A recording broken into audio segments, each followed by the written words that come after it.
Let's get negative, shall we? I guess is the just most blunt way to put it. The Leafs have lost five in a row, or at least they are winless in their last five. You get the loser point in two of those games.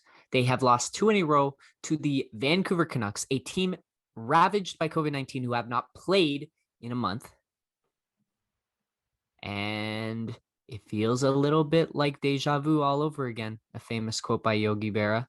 Uh, this is the time of the year where the sky is falling and the Leafs continue to revert back to the ways that have so dreadfully pained us and scarred us as fans. And whether it's the goaltending, which was just horrendous in that third period from David Riddick, Jack Campbell still feels injured. And so he's been scuffling as of late. His last couple starts have not been good.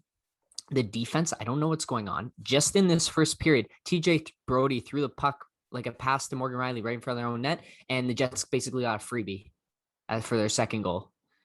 The bottom six scoring has been non-existent.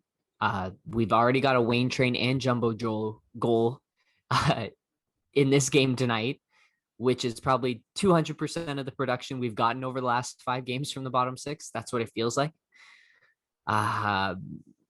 Yeah, I don't know where to go. Hyman's out now for a couple weeks. Really lucky prognosis on the injury for him. He should be back in time for the playoffs. Thank goodness, because we cannot miss him. But I don't. There's just so much not happening with the Leafs right now, and hopefully they need to get this all out of their system. But we have sang this tune before, and it just I don't know what needs to change.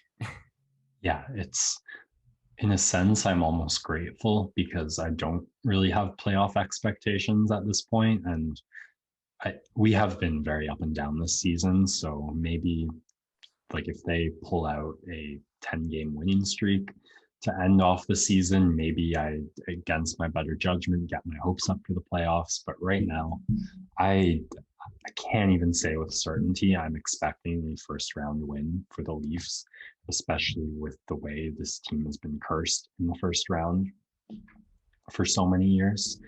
So I'm almost happy to be going in with low expectations, because if we had this like dynamite team, then and like the first round playoff shenanigans happened, that would be that much more crushing. But at the same time, how sad is that we have a team that on paper is as good as any in the league and should be able to be a serious Stanley Cup contender, and I can't even have the confidence that they're going to make it out of the first round.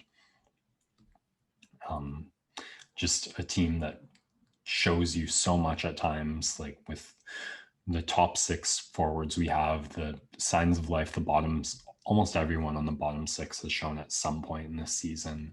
Brody and Riley is good a top two pair as you're going to find anywhere in the league. Muzzin and Hall have at times been a great shutdown D pair, and when you describe a roster like that, you don't need any better than average in your goaltending, and Frederik Andersen and Jack Campbell should at least both be average, and at times they have been less than that. So, man, I ran out of excuses for them watching the first Vancouver Canucks game, because there have been so many games we've lost where I've been like, you know what, we generated the scoring chances, they got a lucky bounce, but at the end of the day, a win's a win and a loss is a loss, and we don't remember the little details when years later. That is the theme that has popped up. It is I guess the thing that has been going around is the deserve to win meter, where you take all the metrics from the game, and based on that, what team deserves to win the game if you play that game 1,000 times, right? What's the outcome? You might as well cover it in propane, light it on fire, throw it into a hurricane in the middle of a blizzard, in hell. It doesn't matter. The Leafs don't follow common sense. Metrics don't apply. This is a team that needs like voodoo cast upon it, or reverse voodoo cast upon it, to just change something. And what I need to see is Morgan Riley needs to figure out his defensive zone everything. Muzzin and Hall need to get healthy because that is the only reasonable explanation. They have fallen off a cliff this last week. Like they just both look like the slowest players on the ice. They don't know what they're doing. I think they're both hurt. That's the only logical explanation. We now get to see Sandin and Dermott get run.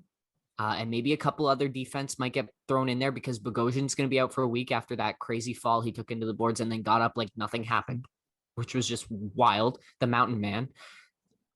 I need to see more from the bottom six, and a big piece of that is going to come from Nick Foligno tonight. We're going to see how he does. That's a big leadership key to add. You've got Joe now, you've got Spezza, you've got Foligno, you've got Wayne Simmons, you've got John Tavares. Like all these guys need to, I don't know, just lead, like be better. You're throwing in guys left and right. So what can you get from Adam Brooks? What can you get from Pierre Engvall? What can you get from Ilya Mikheyev? What can you get from Galchenyuk? He's running on the second line tonight with Nylander and Tavares, and I think Foligno's getting run with the first line for now. But when Hyman comes back, who knows what the orientation is going to be? Just need a little bit more from everyone. Most importantly, you need more from the goalies. And can Riddick get more run if he plays like that? No, we're in the same situation as that terrible Hutchinson game a couple weeks ago where I said he was never going to start for them again, and then he did, and it was okay. Freddie's not back to the playoffs. Jack looks hurt, so you don't want to play him that much. But that's what it's going to have to be if you're not getting anything from this goalie that you've traded for. You traded a third-round pick. That's a decent asset. He needs to perform. And so I need more of this team. They're first. They're hanging on by a thread. The Winnipeg Jets have a power play. They're going in the second period. This is it. This is a huge game. This means so much right now in terms of the table. Obviously, they're going to have a playoff spot. They're going to clinch it at some point just with the loser points that they've been racking up. But it doesn't matter where they finish in the top four in the division because you have to beat two of those three teams to make it to the Final Four. And the way they've been playing this last 5 games, I don't see them beating anyone in a series. But they have the potential. They 100% have the potential. They have the leadership. They have the goaltending. They have the pieces there. I'm still iffy on the defense, but when you look at Pittsburgh's 2 cups, they were iffy on the defense as well.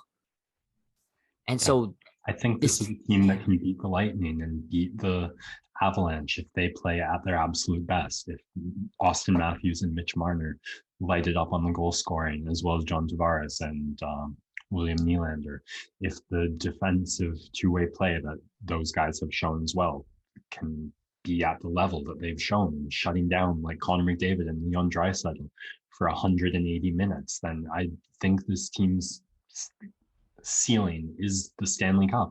But I think the floor is like finishing fucking third in this division and having a mediocre first round playoffs. And years of abuse have me ready for the floor, not the ceiling. Yeah. It's if they don't make it out of the first round this year, I don't know what I'm going to do with myself. But yeah. Okay. We'll take in the game at the end of this podcast. Yeah. There's not much more I really want to talk about anymore. I feel kind of. Yeah, the one, I don't know if you call it optimism, is I don't think any of the top Canadian division teams seem to be gathering any sort of momentum right now. Every team, it feels like, is racking up as many losses as they can. So, like, obviously in this form of divisional play, someone has to walk away with points every night. But this past week, no one seems to be doing it consistently, except maybe the Ottawa Senators and Vancouver Canucks. But Calgary and Montreal both not playing as they should be, fighting for that 4th spot. And neither Winnipeg nor Edmonton has managed to put together any consistent run as of late. So maybe a little bit of hope there. But